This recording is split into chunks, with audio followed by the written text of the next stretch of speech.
বুখারী শরীফের হাদিস। নবীজি বলেন স্বপ্ন হলো তিন প্রকার। قال رسول الله صلى الله عليه وسلم الرؤيا ثلاث। নবীজি বলেন স্বপ্ন হলো তিন প্রকার। এক নাম্বার হলো হাদিসুন নফস।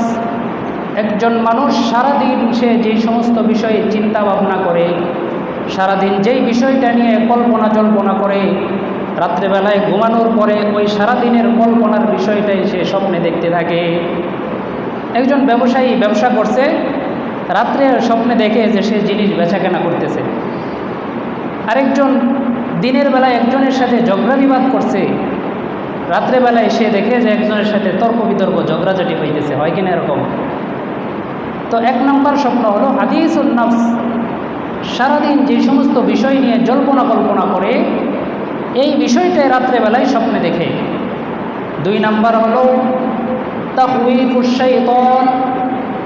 বিভিন্ন সময় শয়তান মানুষদেরকে ধোঁকা দেওয়ার জন্য, শয়তান মানুষদেরকে বিপদগামী করার জন্য, শয়তান মানুষকে ভয় দেখানোর জন্য বিভিন্ন ধরনের স্বপ্ন দেখায়।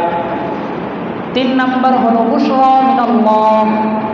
আল্লাহর পক্ষ থেকে সুসংবাদ। নেককার বান্দাদেরকে, যেই বান্দাকে আল্লাহ পছন্দ করেন, আল্লাহ তাআলা অনেক সময় আল্লাহর পক্ষ থেকে বান্দাদেরকে স্বপ্নের মাধ্যমে বিভিন্ন জিনিসের দিক নির্দেশনা দিয়ে থাকেন। তাহলে এই হাদিস থেকে বোঝা যায় স্বপ্ন হলো তিন প্রকার। এক নাম্বার হলো সারাদিন যেই বিষয় কল্পনা করে সেটাই স্বপ্নে দেখে। দুই নাম্বার হলো শয়তান মানুষদেরকে ধোঁকা দেয়। আর তিন নাম্বারের স্বপ্ন হলো আল্লাহর পক্ষ থেকে কোনো ধরনের সুসংবাদ আসে। তো এই তিন প্রকার স্বপ্ন যদি কোনো মানুষ দেখে, সেক্ষেত্রে আমাদের করণীয় কি? ইবনে মাজাহ শরীফের হাদিসের মধ্যে নবীজি আমাদের করণীয় বলে দিয়ে গেছেন। ভালো স্বপ্ন দেখলে কি করতে হবে আর খারাপ স্বপ্ন দেখলে কি করতে হবে।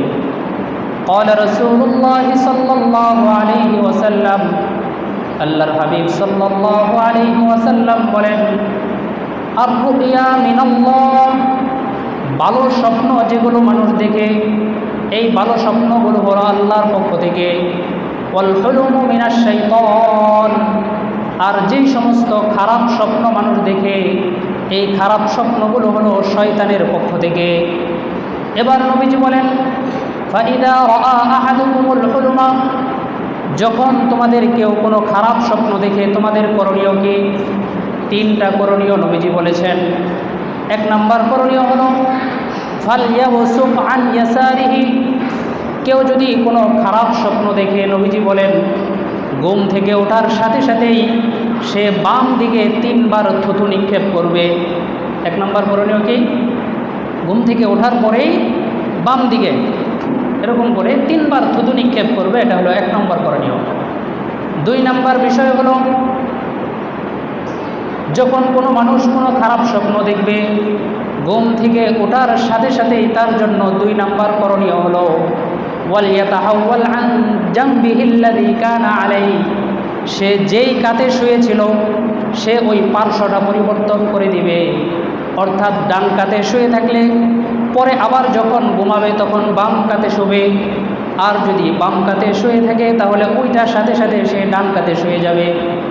তিন নম্বর করণীয় হলো ওয়ালিয়াতাআওয়ায বিল্লাহ। আল্লাহর কাছে সে তিনবার আশ্রয় প্রার্থনা করবে। আল্লাহর কাছে বলবে, আল্লাহ যেই খারাপ স্বপ্ন দেখলাম, এই স্বপ্নের মধ্যে যত খারাপি আছে এই খারাপি থেকে তুমি আমাকে হেফাজত করো। এভাবে আল্লাহর কাছে তিনবার দোয়া করবে। তাহলে খারাপ স্বপ্ন দেখলে করণীয় কয়টা? তিনটা। এক নাম্বার, ঘুম থেকে ওঠার পর সে বাম দিকে তিনবার থুতু নিক্ষেপ করবে।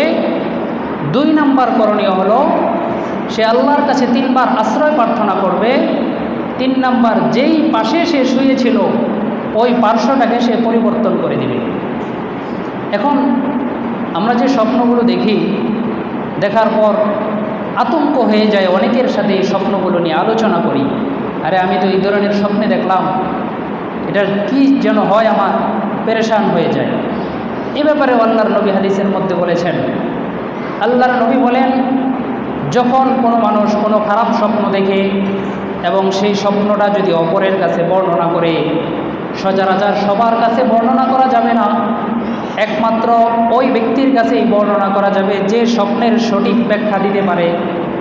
যদি এমন কোনো ব্যক্তির কাছে স্বপ্নের ব্যাখ্যা চাওয়া হয়, যেই ব্যক্তিটা স্বপ্নের ব্যাপারে কোনো ধরনের জ্ঞান রাখে না, সে যদি আন্তাজি কোনো একটা ব্যাখ্যা দিয়ে দেয়, নবীজি বলেন ওই ব্যাখ্যাটাই তার উপর কার্যকর হয়ে যাবে। সেজন্য আন্তাজি সবার কাছে স্বপ্ন বলা যাবে না। যদি ভুল ব্যাখ্যা দেয় তাহলে ভুল জিনিসটা আপনার উপর প্রযোজ্য হয়ে যাবে। হয়তো বা আপনার স্বপ্নের ব্যাখ্যাটা ভালো, কিন্তু যদি এরকম হয় যে ব্যাখ্যা ভালো কিন্তু একজন ব্যক্তির কাছে বলছেন সে তার মন মতো একটা ব্যাখ্যা দিয়ে দিছে, ভুল ব্যাখ্যা বা খারাপ কোনো ব্যাখ্যা দিয়ে দিছে, তো এই খারাপ ব্যাখ্যাটাই আপনার উপর প্রযোজ্য হয়ে যাবে। সেজন্য কারো কাছে বর্ণনা করা দরকার নাই। নির্ভরযোগ্য কোনো আলেম যদি থাকে যিনি স্বপ্নের ব্যাখ্যা দিতে পারে, একমাত্র তার কাছেই বর্ণনা করবেন, এছাড়া বর্ণনার দরকার নাই। এই 3 কাজ যদি করেন, বাম দিকে 3 বার থুতু ফেলা, 2 নাম্বার আল্লাহর কাছে 3 বার আশ্রয় প্রার্থনা করা, 3 নাম্বার হলো পার্শ্ব পরিবর্তন করে শোয়া, নবীজি বলেন আল্লাহ তাআলা তাকে এই স্বপ্নের খারাপি থেকে মুক্তি দান করবেন। বলেন সুবহানাল্লাহ। বুঝে আসছে তো?